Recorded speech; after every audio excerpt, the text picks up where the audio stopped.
ఉండి నేను యెహోవాకు మొరపెడుతుని. ಇಕ್ಕಟ್ಟಿನಲ್ಲಿ ಇದ್ದು ಯೆಹೋವನಿಗೆ ಮೊರೆ ಇಟ್ಟೆನು. విశాల స్థలమందు యెహోవా నాకు ఉత్తరం ఇచ్చెను. ವಿಶಾಲವಾದ ಸ್ಥಳದಿಂದ ನನಗೆ ಸ್ಥಳವನ್ನು ಕೊಟ್ಟನು. ఉత్తరವನ್ನು కొట్టను. మనము ఆయన శిష్యులము. ನಾವು ಅವರ ಶಿಷ್ಯರು. మనం కూడా అనేక పర్యాలు ఇరుకుల్లో ఇబ్బందుల్లో ఉంటాం.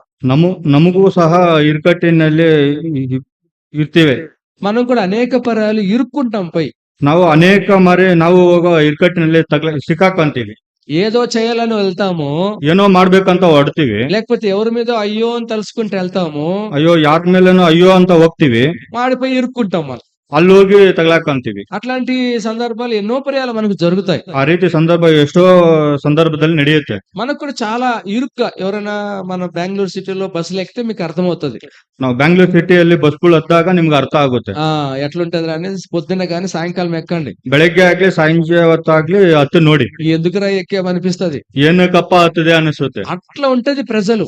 ಹಂಗಿರುತ್ತೆ ಜನ, అట్లా ఇరుక్కుంటాం అనమాట. ಹಂಗಿ ಇರ್ಕಟ್ಟಾಗಿರುತ್ತೆ. కొంతమంది అప్పుల్లో ఇరుక్కుంటారు, ಕೆಲವು ಜನ ಸಾಲದಲ್ಲಿ ತಗಲಾಕಂತಾರೆ. కొంతమంది శత్రువుల దగ్గర ఇరుక్కుంటారు, ಕೆಲವರು ಶತ್ರುಗಳ ಹತ್ರ ತಗಲಾಕಂತಾರೆ. కొంతమంది వ్యాధులతో ఇరుక్కుంటారు. ಕೆಲವರು ಅನಾರೋಗ್ಯದಿಂದ ವ್ಯಾಧಿಗಳಿಂದ ತಗಲಾಕಂತಾರೆ. అంటే ఈ ఇరుకులో ఉండడం ఎవరికి ఇష్టం లేదు. ಇಕ್ಕಟ್ಟಿನಲ್ಲಿ ಇರುವುದು ಯಾರಿಗೂ ಇಷ್ಟ ಇಲ್ಲ.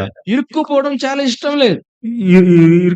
ಇಕ್ಕಟ್ಟಿನಲ್ಲಿ ಸಿಕ್ಕುವುದು ಯಾರಿಗೂ ಇಷ್ಟ ಇಲ್ಲ. ఇప్పుడు చిన్న పిల్లలు చూడండి, ఏదేదో చేస్తా ఆడుకుంటా ఉంటారు. ಈ ಸಣ್ಣ ಮಕ್ಕಳು ನೋಡಿ ಏನೇನೋ ಮಾಡ್ತಾ ಆಡ್ತಾ ಇರ್ತಾರೆ. వాడు చెంపుని చేయిలో వదిలేస్తాడు, చేయి లోపలికి వదిలేస్తాడు. ಚೊಂಬನ್ನು ಕೈ ಒಳಗಡೆ ಬಿಟ್ಕೊಂಡ್ಬಿಡ್ತಾರೆ. ఇంక రాదది, ಅದಿನ್ನು ಬರಲ್ಲ. ఇంక వాడు ఓ నేడుస్తా ఉంటాడు, ಓ ಅಂತ ಅಳ್ತಾ ಇರ್ತಾನೆ. చాలా మంది ఇట్లా చిన్నపిల్లలు సందుల్లో చేయబెట్టి, ఎక్కడో సామాన్లు చేయబెట్టి ఇరుక్కుంటారు. ತುಂಬಾ ಸಣ್ಣ ಮಕ್ಕಳು ಕೆಲವು ಸಂಧಿಗಳಲ್ಲಿ, ಈ ಬಿಂದಿಗೆಗಳಲ್ಲಿ, ಚೊಂಬುಗಳಲ್ಲಿ ಕೈ ಕೊಟ್ಟು ತಗಲಾಕೊಂತಾರೆ. మనం కూడా చాలా పరాలు ఈ లోకంలో అనేక విషయాల్లో పోయి ఇరుక్కుంటాం. ನಾವು ಕೂಡ ಲೋಕದಲ್ಲಿ ಅನೇಕ ವಿಷಯಗಳಲ್ಲಿ ತಗಲಾಕಂತೀವಿ. ఇప్పుడు వెంటనే వచ్చి ఎవరి దగ్గరికి ప్రార్థన చేసుకున్నాము, ಅವಾಗ ವೇಗವಾಗಿ ಬಂದು ನಾವು ಯಾರ ಸನ್ನಿಧಿಯಲ್ಲಿ ಪ್ರಾರ್ಥನೆ ಮಾಡ್ತೀವಿ. మనం దేవుని వైపు చూసి ప్రార్థన చేస్తాం. ನಾವು ದೇವರನ್ನು ನೋಡಿ ಪ್ರಾರ್ಥನೆ ಮಾಡ್ಬೇಕು. మన గురువు అయిన యేసు వైపు చూసి, ನಮ್ಮ ಗುರುವಾದ ಯೇಸು ಕ್ರಿಸ್ತನನ್ನು ನೋಡಿ ನಾವು ಪ್ರಾರ್ಥನೆ ಮಾಡ್ಬೇಕು. ఈ కీర్తన రాసిన ఆయన, ಈ ಕೀರ್ತನೆ ಬರ್ದಾತನು 118వ కీర్తన 118ನೇ ಕೀರ್ತನೆ 18వ వచనం.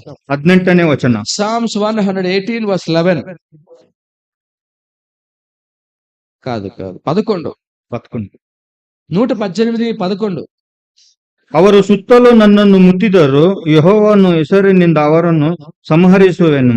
నలుదిశల వారు నన్ను చుట్టుకొని ఉన్నారు. ಅವರು ನನ್ನ ಸುತ್ತಲೂ ಮುತ್ತಿದರು. నలుదిశల, 4 దిక్కు